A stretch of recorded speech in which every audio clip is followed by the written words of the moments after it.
Good evening, good morning, good afternoon. Welcome to this program and hoping that everyone is okay. I'm sure today has been a little warmer in Zambia, so people are a little more, a little chirpier. And for those in the UK, I hear it's even extra hot, so I hope you are on fire and not as gloomy as winter times. So just welcome to the program. And this is a special program that we are launching Mr. Frank Saliki's book called Finding Your Voice. So I'm going to just welcome everyone. Mr. Jerome Kanyika, how are you? Fine. How are you, Mwelwa, and how are you, Mr. Nkulimba Frank? We're good, thanks. Doing well, thank you. Mr. Nkulimba, how are you? I'm doing well, thank you. Good to see everybody. Same here. And Mr. Frank Saliki, how are you doing? And how's your panic mode so far? Sorry, your mic is muted. Apologies. Yeah, it's great that the day has arrived, but something that usually happens before everybody else is I get to see the book first before everyone else. But this time I haven't. So actually other people have seen my book in print before I do. Has it been delivered finally? It's not been delivered. I expect it to be delivered on Monday because the courier lost the other delivery that they had. Oh, bless. Well, something always happens. I always say when something is just about to be birthed, there's always something that's meant to happen. Yeah, no. And somebody said, "Oh yeah, mine has arrived." I was like, this is weird." No, I'm sure that it's in perfect condition, and I'm sure you're going to get great reviews. And I'm sure we're going to just go straight into it. And for me, what I really want to ask you is, why is the title "Finding Your Voice"? Who needs to find their voice? I think it's quite interesting. Also, me being a speaker, and when I start talking about finding your voice, what a lot of people think about, what I'm talking about is, it is all about being a speaker, but that's not the case. When I was thinking about writing the title, so a few years earlier, I had started an event called Finding Your Voice because I just had this feeling in my heart. I don't know why. I just had this thing about finding your voice. The words never went away. And it all came together one day when I saw these little young children coming from school and they were arguing about something, and they were getting this young boy, this little boy has been given different opinion about certain subject. And I still remember he just turned around to them and said, "Can you just leave me alone? I can make my own decisions. I've got my own voice." And for me, I thought, that is it. We need to have our own true voice. And then having your own voice is being able to wake up every single day to do the things that you want, to work in the career that you want, to do the job that you love, to live the life the way you want to live your life, not the expectation of what the world, not the expectation of the world.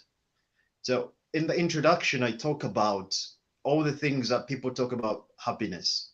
They talk about, probably people will think about a new car. People will think about a bigger house. They will think about the clothes they buy. So think about all these other things to say, I'm going to make, these things are going to make me happy. But are they really?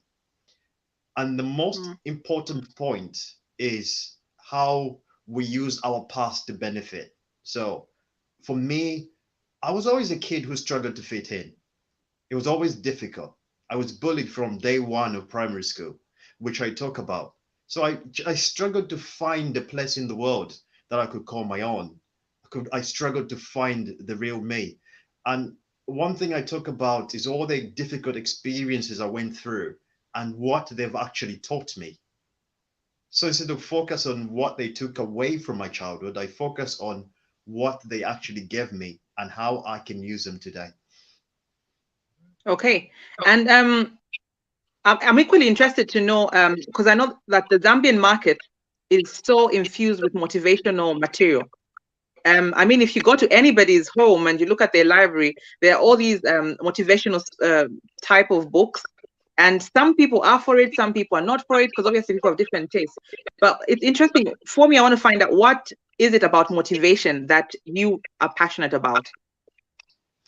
I think there's something that philosophers over the years have agreed and disagreed on so many things. But on one thing they agree on is the fact that we become what we think about. That there's a unanimous agreement. Even Apostle Paul mentions this: is to be not conformed to this world, but be transformed by the renewing of your mind. So there's this unanimous agreement over the years that we need to change the way we think about life because we become what we think about. So the more I focused on the negatives, the more I felt less and less about my life. It felt like no matter how much I was achieving, it just felt like there was always something missing. So in 2017, I won a Toastmaster speech contest. That should have transformed my life. That should have made me feel a lot better. It didn't. It disappeared. I started thinking, did I just get lucky, or did they just let me win? So they take away that. Then I publish my book, and very soon the glory disappears, because there was just so much of, in everything that I was doing, I still had this inferiority complex still with me. I still had the feeling of just not being good enough. Okay. In Zambia again, currently we've had a discussion about motivational talking. We have a gentleman called Mr. Dumisani Nsue. I don't know if you know him, or Mube, wherever you're coming from in the world. And I hear he charges something like, I'm trying to remember the price per hour. I think it's 7,500 per hour. And this is because he's speaking, and he's done these really great shows. And people afterwards are asking themselves, like, all right, because one of them was, I think the first one that was last year it was like a change of mind, like start thinking kind of thing. And after the show, everyone was like, are people now thinking? and did their lives change? And sometimes you look at motivational material, and it's very subjective, because you don't know whether it has touched somebody's life or it hasn't touched somebody's life. So what keeps you driven to keep writing, even though you might not know if somebody's as driven, or have they been really inspired or motivated? That's a very good question. So when I first wrote Arise and Shine, somebody asked me a question. If you're going to write a book and it only helps one person, would you write that book? And at that time I thought, actually, I wouldn't do that. I wouldn't do that. I wouldn't go write material, then it just helps one person. Then on this one occasion, I was coming from work, and I met this man, and he recognized me straight away. He said, "You're Frank Saliki. You wrote Arise and Shine." And he said, "Do you want to come to my house?" Which I thought, well, that's very odd. Met a stranger, invited me to the house. And then I went to the house, and I met his wife. And I remember his wife just cried when I walked through the door, because this chap just used to go out, didn't care a lot about his children. Now he became a family man. And his wife told a story, said, "You know what? He read this part of your book, and it just changed the way he looked at life."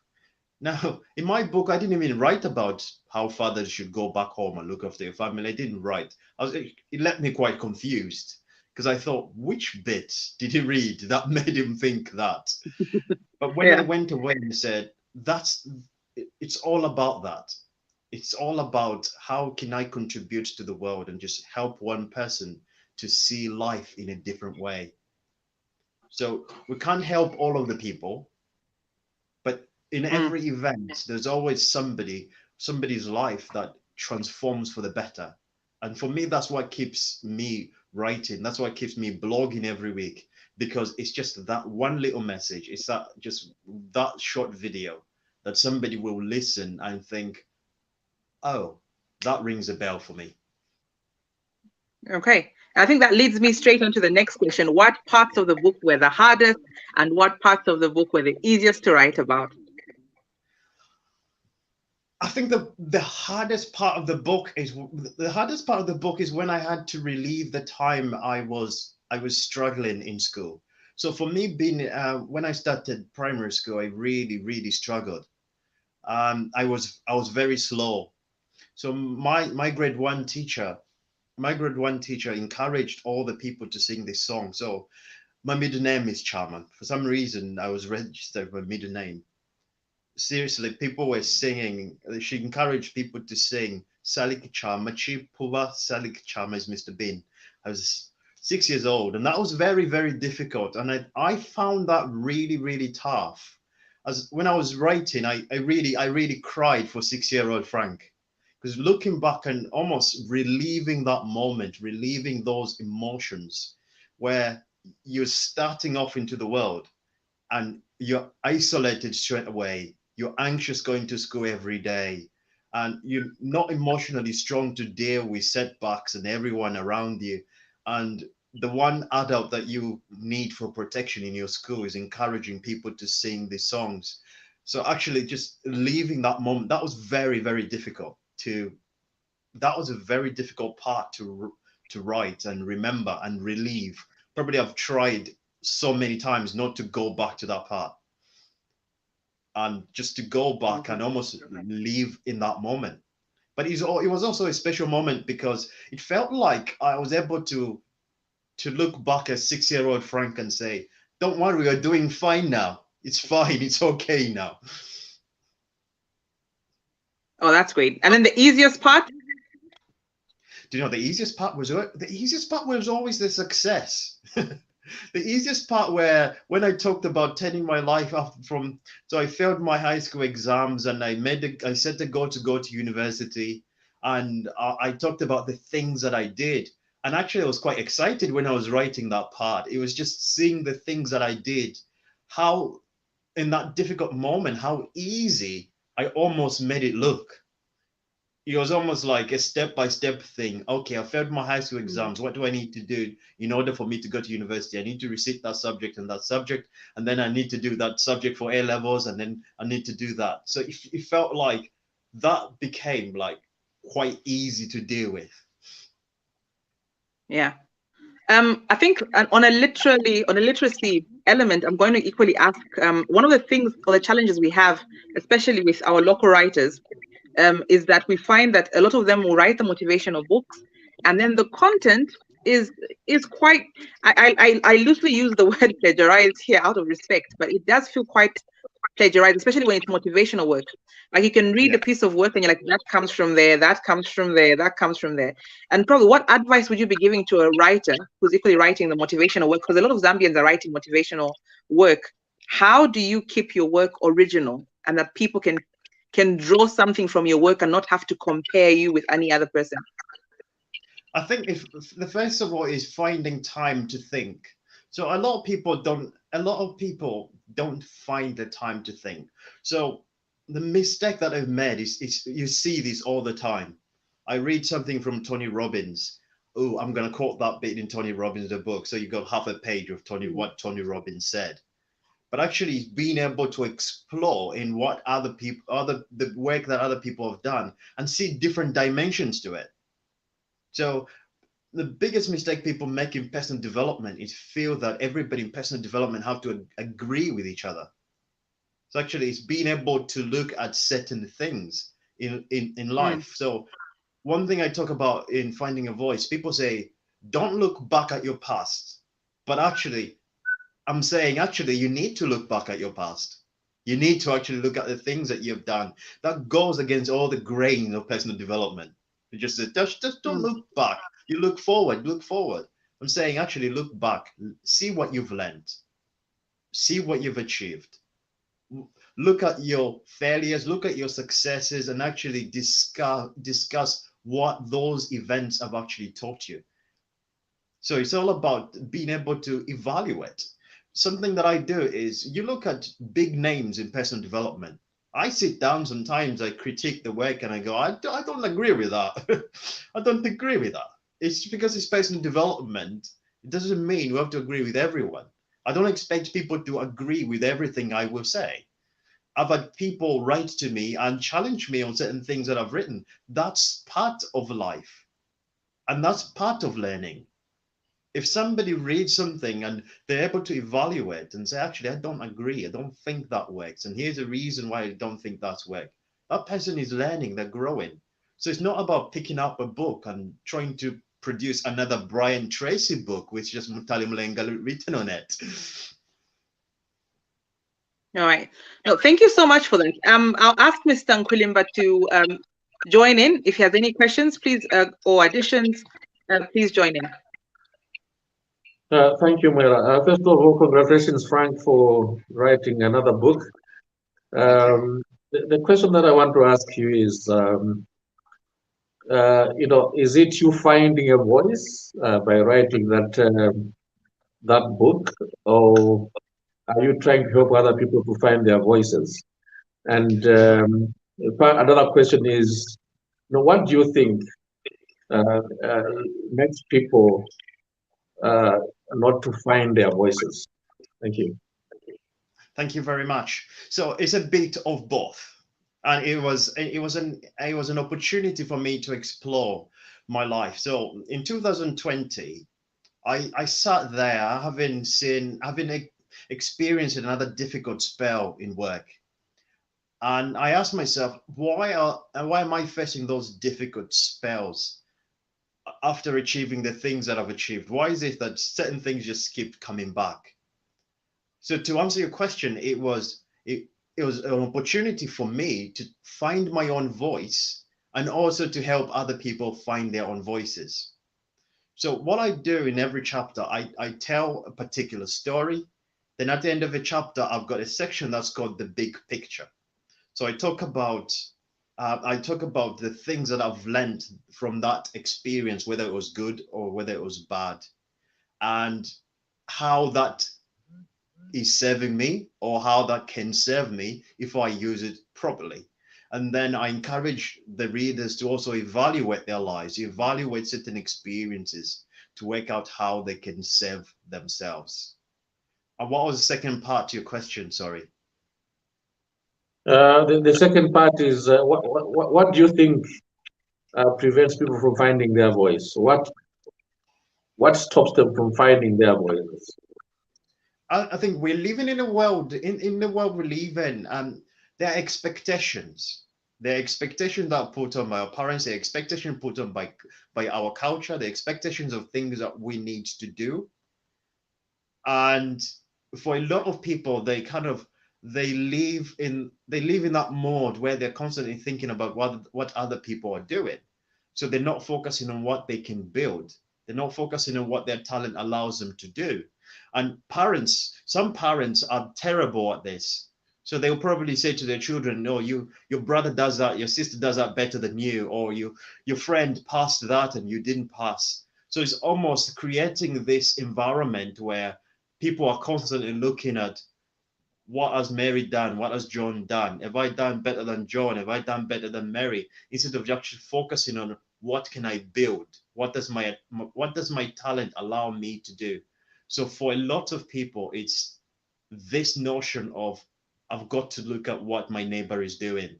So they keep up with the Joneses. And when you keep up with the Joneses, you stop creating and you set your bars quite low because all you're focusing on, have I done better than Jerome? But Jerome might not have set his bars very high. I might not have set my bars very high. And Jerome might say, you know what, I'm doing better than Frank, but I've set my bars quite low because it's just this need to compare, this need to do better than the next person instead of thinking, how can I be better than I was yesterday? Mr. Jeremy, do you have any contributions or questions? Okay. Yeah, though I just came to offer support to Frank, just like I promised him. But I just wanted to find out the first congratulations for the book and who can read your book. What age groups should read your book? Is it family or children can also read, or is just adults who need to read? What age restriction or what ages can read your book? Thank you very much. Good question. So in the personal development, there's always this thing of what age can certain people read. So I have created this to cater people from when they're teenagers to all the time they're a lot older in their 60s to look at life in a different ways. It's I think it's an opportunity to look at life in a different way, to evaluate the experiences, to evaluate what they've gone through. So that is something that people can do at any age. So they can look at where they are and where they want to go and what they have achieved. So I talk about the past a lot, but I also talk about the future a lot. Being able to learn from your past to create a better tomorrow. So I make it quite young. I think I was asked this question is like, why do you attract 16-year-olds? I'm thinking when I failed high school, I was 16. So many people need direction. But again, when I started working with people in their 50s and they just didn't have a lot of direction or did not have a lot of self-love or self-care. So for me, that's why the range is quite as big as it is.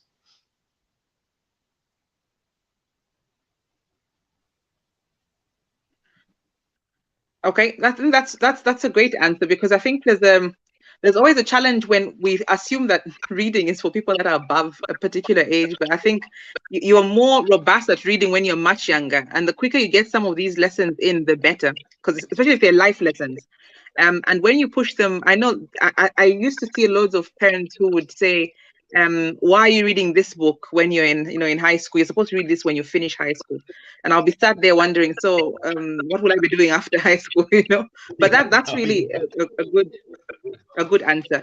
I'm just going through the questions here, I mean the comments, and there's somebody that has asked some interesting ones. So Sianga Simata says, how do you organize your day, Mr. Frank Saliki? I'm seeing job schedule knocking off. I'm wondering, resting, waking up, thinking of topics to write also. Also, what books do you read and how many do you read per day?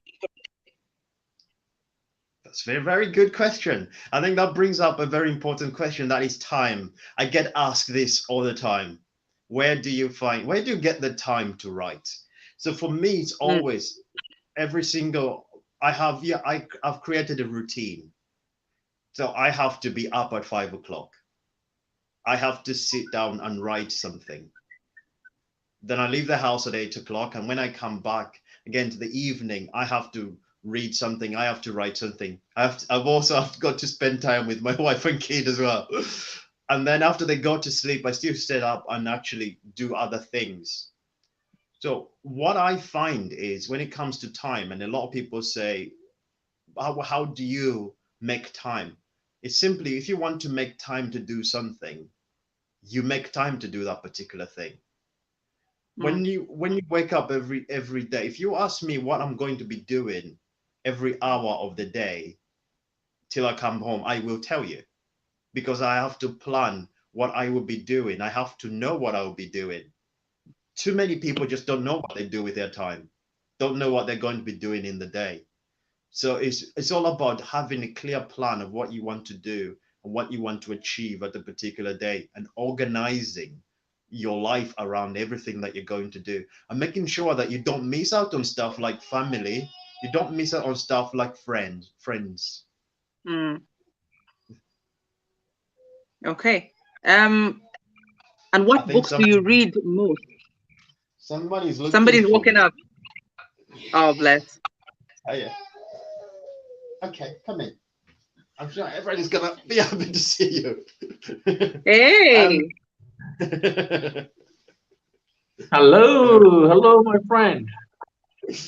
How are you? How are you? You're fine. Oh, and he's a charm. He starts smiling right away. Yeah. Yeah. So I have got, like, sit behind me. I've got quite a lot of motivation speaking, a lot of books behind me.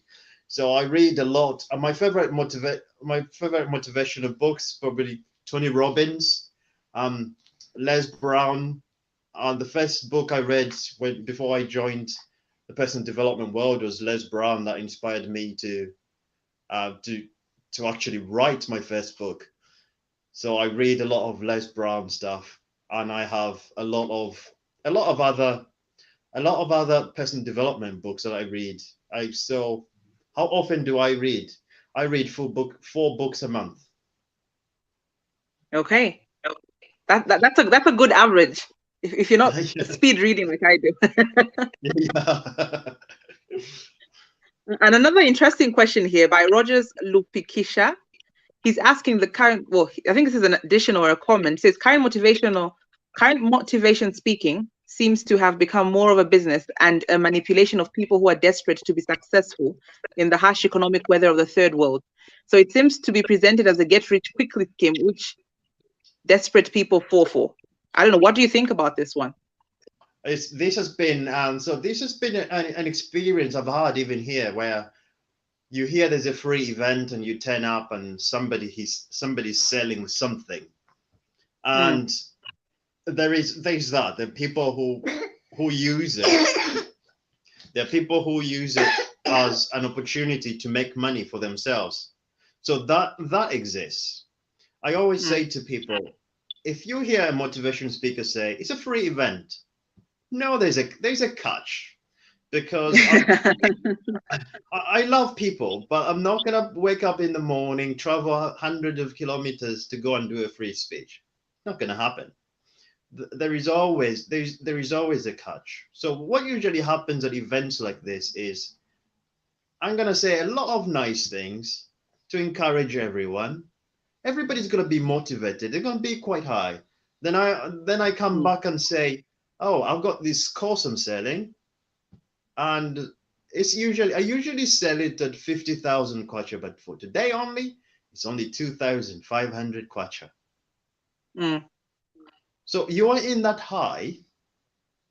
So you think, oh, this sounds like a good offer. So I buy. No, actually, I've just sold you a course I usually sell at 999 kwacha.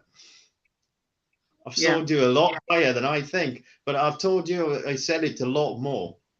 So there is a lot of manipulation. There is a lot of do this and you're going to get results quickly.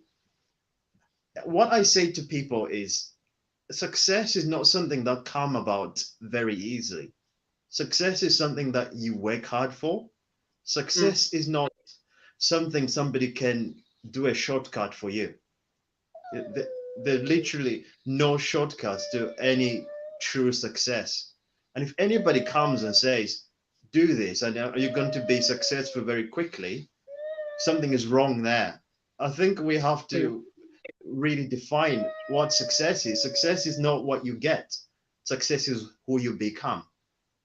So for a lot of people, success is, I want to have a nice suit like that motivational speaker I've just seen. And I want to drive a car that they're driving. So a lot of people will then prey on that because people want to have the material things that they have. And I'm sure we've seen this on social media where people put all the material things that they have achieved to show that they're a good coach, to show that come and buy this course and this is what you're going to have. But those people rely on you buying the course so that they can be successful. So they're using the money that you are paying for that course, not because of the wealth that they have created. That's their main aiming. That's their main earning. Definitely. As we draw towards the end of our program, Mr. Nkulimba, do you have any questions? Thank you, Mwelwa. The other question I had was really, what can people how can we create an environment where people are able to find their voice? I guess sometimes that people don't find their voice because of the environment in which they live, the people that that surround them. How can we help people to find their voices? I think the other place that we can create, the other way that we can help people find their voices for the younger people, it's in school. So it's celebrating people's success, and sometimes we really exaggerate someone's failures. So for example, if somebody is not good at maths, a lot of times you're not going to be classified as being good enough or achieve anything great. People don't look at what other things you're good at. So it's actually finding the things that people are very good at, people are very passionate at, and being able to celebrate those successes instead of focusing on the things, instead of focusing on their shortcomings. That's very, very important. And the second bit that is important is understanding that people achieve certain things at different stages of their life. We see now that with social media, other people achieve certain things very early on. So then you get people who are not achieving those things thinking, I'm a failure. So you get a 23 years old saying, I'm a failure in life because I haven't got a car. And you're thinking, you're 23. You've got a long, long way to go. So being able to educate our young people to say, we get to certain places, certain stages in life at different ages. It all does not happen at once.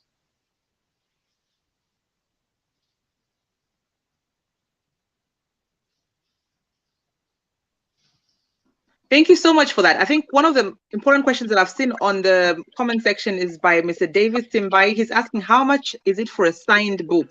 And probably let us know how much it is for a signed book and where can somebody get your book from? So you can get at the moment can get a book on Amazon. I'm still trying to work out the logistics of how to get it in Zambia with current conversion and stuff. So the other thing I'm thinking about, if I can find a printer, if I can have it printed in Zambia, that could be a lot more affordable for a lot of Zambian people. Then we can sell it in kwacha instead of selling in pound. Instead of selling it in pound, at the moment, as it's selling in pound, it's selling at £9.99. That's quite a few kwachas. So I'm working on finding a printer and having actually another copy. I find copies that can actually be printed in Zambia so that people can buy them at the Zambian book market a lot more affordable than if I have them printed here. Okay, so at the moment that's good. If you want to sign, you can contact me. Okay, so Mr. Sim, I'm trying to remember his name, and that was Mr. Simbai. You need to contact Mr. Frank for your sign book. Mr. Mapanza, any last remarks as we wind down? Well, just to say again, well done, Frank. Keep doing what you are doing. You never know how many people are going to help. I'm sure there are many people that are going to benefit from your books. You have the talent, so use your talent and glorify God by doing that. Thank you. And Mr. Frank, any last comments? Yeah. So for me, it's about understand that life is a journey. Embrace your life for who you are. Embrace your life.